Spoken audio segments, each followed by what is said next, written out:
Hello everyone, welcome to Hira's spoken English class. நிறைய பேருக்கு இருக்கக்கூடிய பிரச்சனையே அவங்களால இங்கிலீஷ் பேசுறத புரிஞ்சுக்க முடியுது, ஆனால் பதிலுக்கு பேச முடியல. புரிஞ்சுக்க முடியுது அப்படின்னா நமக்கு இங்கிலீஷ் தெரியும்னு அர்த்தம். ஆனால் பேச முடியல அப்படின்னா நம்மளுடைய மைண்ட் பேசுகிறப்போ வார்த்தைகளை தேடிட்டு இருக்குன்னு அர்த்தம். ஓகே, நமக்கு வார்த்தையெல்லாம் தெரியும், பட் இருந்தாலும் எதை ஃபஸ்ட்டு போடுறது, எதை செகண்ட் போடுறது, எங்கே இன் போடுறது, எங்கே ஆன் போடுறது, இந்த மாதிரி நிறைய கன்ஃபியூஷன் இருக்கும். அதுக்கடுத்து ஒரு கோர்வையாக நம்ம பேசணும் அப்படின்னா டெய்லி சென்டென்ஸே பார்த்துட்டே இருந்தால் பத்தாது, அதை நம்ம இம்ப்ளிமெண்ட் பண்ணணும். ஃபார் எக்ஸாம்பிள், நம்ம அன்றாட வாழ்க்கையில் நடக்கிற எல்லாமே உரையாடல்கள் தான், அதாவது கான்வர்சேஷன் தான். ஒருத்தவங்க கிட்ட நம்மளோட உணர்வுகளை பரிமாற வேண்டியது இருக்குது அப்படின்னா நமக்கு கான்வர்சேஷன் ப்ராக்டிஸ்ன்றது ரொம்ப அத்தியாவசியமான ஒன்றா இருக்குது. ஓகேவா, இங்கிலீஷை கற்று வச்சுக்கிட்டா மட்டும் பத்தாது, பேசி பேசி பழக தான் இங்கிலீஷ்ன்றது வரும். ஓகேவா, ஏன்னா அது நம்மளுடைய மதர் டங் கிடையாது இல்லையா. ஸோ நீங்கள் கான்வர்சேஷன் ப்ராக்டிஸை லேர்ன் பண்ணிக்கணும் அப்படின்னா நீங்கள் என்னோட சேனலை மறக்காமல் சப்ஸ்கிரைப் பண்ணிக்கோங்க.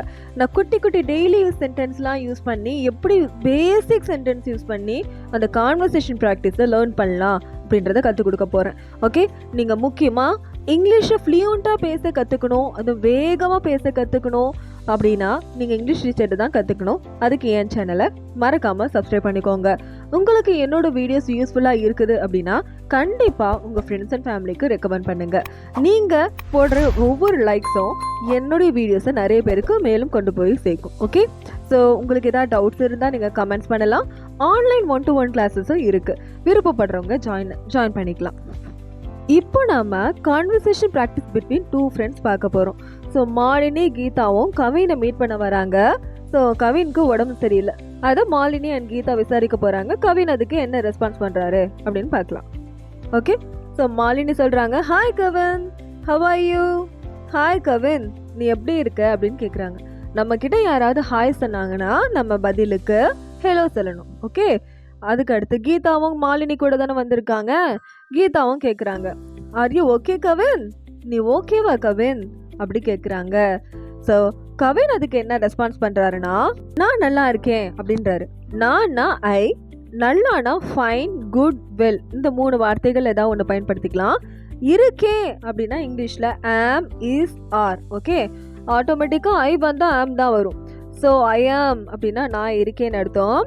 ஐ ஆம் ஃபைன் அப்படின்னா நான் நல்லா இருக்கேன்னு அர்த்தம். கீதா அதுக்கு என்னாச்சு கவின் உனக்கு அப்படின்னு கேட்குறாங்க. ஸோ என்ன ஆச்சு உனக்கு? உனக்கு கூ சவுண்ட் வந்தால் 2 போடணும் இங்கிலீஷில். ஸோ உனக்கு அப்படின்னா 2U அர்த்தம். என்ன ஆச்சு அப்படின்னா வாட் ஹேப்பன். என்னன்னா வாட்டு, ஆச்சுன்னா ஹேப்பன்ட். ஸோ என்னாச்சு? What happen. என்னாச்சு உனக்கு? வாட் ஹேப்பன் டு யூ அப்படின்னு கேட்குறாங்க. ஓகே, ஸ்விம்மிங் பூலில் ரொம்ப நேரமாக குளித்தேன், அதனால காய்ச்சல் வந்துருச்சு அப்படின்னு கவின் சொல்கிறாரு. ஸோ ஃபார் எக்ஸாம்பிள், நான் ஸ்விம்மிங் பூலில் அப்படின்னா இந்த ஸ்விம்மிங் பூல், ல அப்படின்னா இங்கிலீஷில் இன் போடணும். ஓகே, ஸ்விம்மிங் பூலில் இந்த ஸ்விம்மிங் பூல் நான் குளித்தேன். ஐ பேத்டு, ஐ பேத்டு. இங்கே நான் விளையாடினேன்னு சொல்லிட்டு ஐ பிளேடு போட்டிருக்கேன். ஸோ ஐ பேத்டு இந்த ஸ்விம்மிங் பூல் ரொம்ப நேரமா. ரொம்ப நேரமா அப்படின்னு சொல்றதுக்கு for a long time, for a long time அப்படி சொல்லணும். So I played in the swimming pool for a long time. நான் ரொம்ப நேரமா ஸ்விம்மிங் பூல்ல விளையாடினேன். தட்ஸ் வை, அதனால தான் I got cold and fever. That's வைனா அதனால, அதனால தான் எனக்கு கோல்டும் ஃபீவரும் வந்துருச்சு அப்படின்னு அர்த்தம். ஸோ கோல்டுனா சளி, ஃபீவர்னா காய்ச்சல். ஓகே, ஸோ இப்போ எனக்கு ஓகேவா கவின்? இப்போ நீ ஓகேவா அப்படின்னு கேட்குறதுக்கு ஆர் யூ ஓகே இப்போன்றதுக்கு இங்கிலீஷில் நவ் இல்லைனா ரைட் நவ் ஏதாவது ஒன்று பயன்படுத்திக்கலாம். So are you okay now, நீ இப்போ ஓகேவா அப்படின்னு மாலினி கேட்குறாங்க. அதுக்கு கவின் என்ன ரெஸ்பான்ஸ் பண்ணுறாருன்னு பார்க்கலாம். இப்போ எனக்கு பரவாயில்ல. ஓகே, எனக்கு அப்படின்னா ஐ ஆம் ஓகே, நான் ஓகே, ஐ ஆம் ஓகே நவ், நான் இப்போ ஓகே தான், நான் இப்போ பரவாயில்ல அப்படின்னு சொல்லிட்டு கவின் 2 டேஸாக ஹாஸ்பிட்டலில் இருந்தேன் அப்படின்னு சொல்கிறாரு. ஓகே, இருந்தேன் அப்படின்னா இங்கிலீஷில் வாஸ் யூஸ் பண்ணணும். ஐ ஆம்னா நான் இருக்கேன்னு அர்த்தம். ஐ வாஸ்னா நான் இருந்தேன்னு அர்த்தம். I was in the hospital, இந்த ஹாஸ்பிட்டலில் இருந்தேன் ஃபார் 2 days. 2 நாளாக. ஃபார்னா ஆகன்னு அர்த்தம் தமிழ்ல. ஓகே, டூக்கு இக்குன்னு அர்த்தம், இன்னுனா லேன்னு அர்த்தம், ஃபார்னா ஆகன்னு அர்த்தம். So I was in the hospital for 2 days. நான் 2 நாளாக ஹாஸ்பிட்டல்ல இருந்தேன். It's just an ordinary fever. அது சாதாரண ஃபீவர் தான். It's just an ordinary fever. The doctor gave me. Doctor எனக்கு கொடுத்தாங்க. டாக்டர் கேவ், டாக்டர் கொடுத்தாங்க. டாக்டர் கேவ் மீ, டாக்டர் எனக்கு கொடுத்தாங்க. Doctor gave me tablets. Doctor எனக்கு டேப்லெட்ஸ் கொடுத்தாங்க. For 5 days. 5 நாளைக்கு. அப்போ the doctor gave me tablet for 5 days. Doctor 5 நாளைக்கு எனக்கு டேப்லெட்ஸ் கொடுத்தாங்க அப்படின்னு கவின் சொல்றாரு. ஸோ எப்படி ஸ்டெப் பை ஸ்டெப்பாக மாற்றிட்டு இருக்கோம் பாருங்க. ஃபர்ஸ்ட் நான் இருந்தேன், ஐ வாஸ், நான் ஹாஸ்பிட்டலில் இருந்தேன், I was in the hospital, 2 நாளாக ஹாஸ்பிட்டலில் இருந்தேன், I was in the hospital for 2 days. So இந்த மாதிரி ஸ்டெப் பை ஸ்டெப்பாக நீங்கள் இங்கிலீஷை கற்றுக்கிறது கண்டிப்பாக என் சேனலை சப்ஸ்கிரைப் பண்ணிக்கோங்க. ஓகே, ஸோ அதுக்கு மாலினி கேட்குறாங்க, கரெக்ட் டைமுக்கு நீ மெடிசன் சாப்பிட்றியா அப்படின்னு கேட்குறாங்க. ஸோ கரெக்ட் டைம்ன்றது இங்கிலீஷில் ஆன் டைம் அப்படி சொல்லணும். ஆன் டைம் அப்படின்னு சொல்லணும். ஸோ நீ எடுத்துக்கிறியா, நீ சாப்பிட்றியா அப்படின்றதுக்கு do you take. Do you take. நீ மெடிசன்ஸ் எடுத்துக்கிறியா, do you take the medicines. Do you take the medicines. நீ டைமுக்கு மெடிசன்ஸ் எடுத்துக்கிறியானா do you take the medicines on time.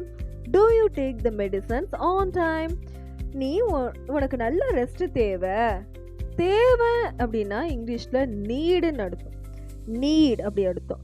So you take rest, நீ ரெஸ்ட் எடுத்துக்கோ. You need to take rest அப்படின்னா உனக்கு rest தேவை அப்படின்னு அர்த்தம். யூ டேக் ரெஸ்ட்னா நீ ரெஸ்ட் எடு. யூ நீட் டு டேக் ரெஸ்ட்னா உனக்கு ரெஸ்ட் தேவை அப்படின்னு அர்த்தம். நீடுனா அத்தியாவசிய தேவைக்கு சொல்றது. வாண்ட்னா நம்ம விருப்பப்பட்டு கேட்கறது, டீ வேணும் காஃபி வேணும்னு கேட்கறது வாண்ட். அத்தியாவசியமான ஒன்று நம்ம இங்கிலீஷில் சொல்றதுக்கு நீட் யூஸ் பண்ணும். ஓகே, நீ எப்போ ஸ்கூலுக்கு வருவேன்னு கீதா கேட்குறாங்க. ஸோ நீ எப்போ ஸ்கூலுக்கு வருவேன்றது ஃபியூச்சர் டென்ஸ். அப்போ எப்போனா வென். ஃபியூச்சர் டென்ஸ்க்கு வில் யூஸ் பண்ணும். அப்போ when will you come. When will you come. நீ எப்போ வருவ. When will you come to school.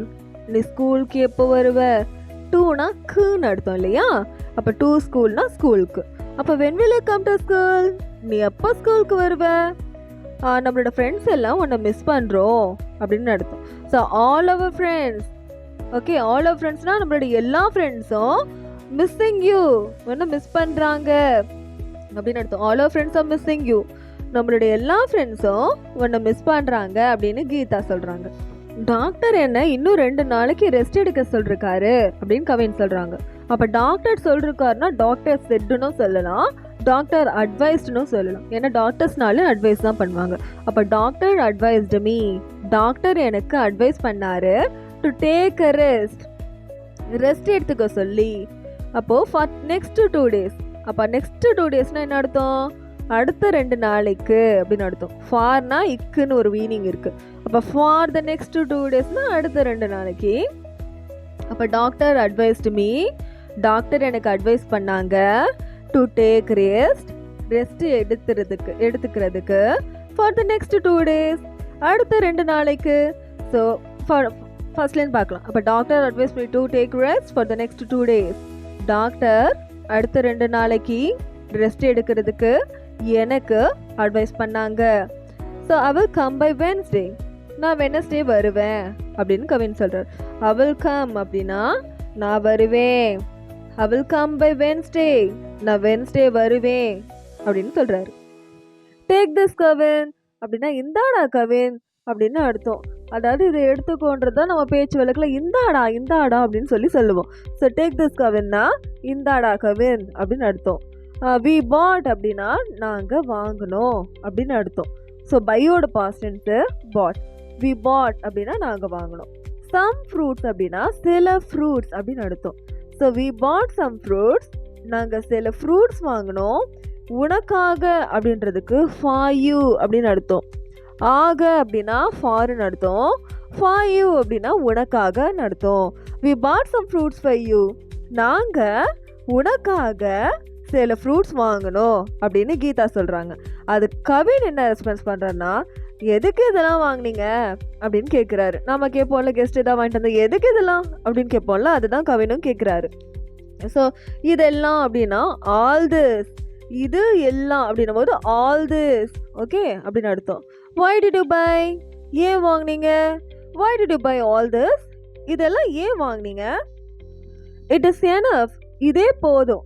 you came, நீங்க வந்தீங்க அப்படின்னு அர்த்தம். அப்ப it is enough that you came, நீங்க வந்ததே போதும் அப்படின்னு சொல்லி கவின் சொல்றாரு. ஓகே, ஸோ நெக்ஸ்ட் அதுக்கு கீதா என்ன சொல்றாங்க, பரவாயில்ல கவின் அப்படின்றாங்க. It's okay Kavin, it's okay Kavin அப்படின்னு கீதா சொல்றாங்க. ஸோ உடம்பு சரியில்லாதவங்களை நம்ம யார் பார்த்தாலும் கெட் வெல் சூன், ரெக்கவர் சூன் அப்படி சொல்லணும். ஸோ சீக்கிரம் மீண்டும் திரும்பி வாங்க, நல்லபடியாக திரும்பி வாங்கன்னு சொல்கிறதுக்கு கெட் வெல் சூன். அதுக்கு மாலினி ஓகே கவின், நாங்கள் போகிறோம், நாங்கள் கிளம்புறோம் அப்படின்னு சொல்கிறாங்க. ஸோ நாங்கள் போகிறோம், நாங்கள் கிளம்புறோம் அப்படின்னு இங்கிலீஷில் சொல்கிறதுக்கு we are leaving, we are leaving. Okay, so thanks for your time. என்னோடய வீடியோஸ் கண்டிப்பாக உங்களுக்கு பிடிச்சிருக்கும்னு நினைக்கிறேன். ஸோ மற்றவங்களுக்கு என்னோடய வீடியோஸை ரெக்கமெண்ட் பண்ணுங்கள், லைக் பண்ணுங்கள், ஷேர் பண்ணுங்கள்.